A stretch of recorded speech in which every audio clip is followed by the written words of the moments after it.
Iran baru saja mengeluarkan ancaman akan menghantam reaktor nuklir di Mona milik Israel jika Zionis berani menyerang fasilitas nuklir Teheran. Hal ini disampaikan oleh Jenderal Senior Iran, Brigadir Jenderal Ebrahim Rostami, yang juga merupakan Sekretaris Garda Revolusi, IRGC.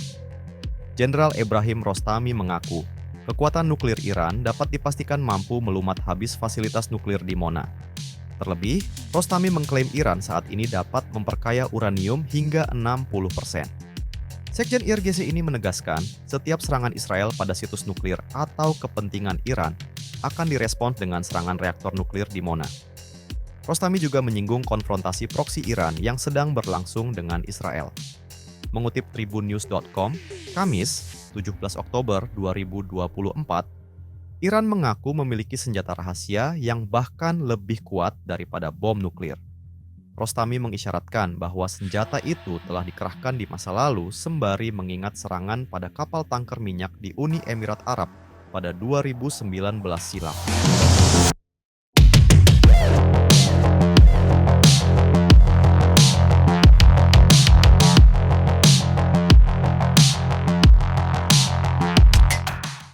Download Tribun X sekarang, menghadirkan lokal menjadi Indonesia.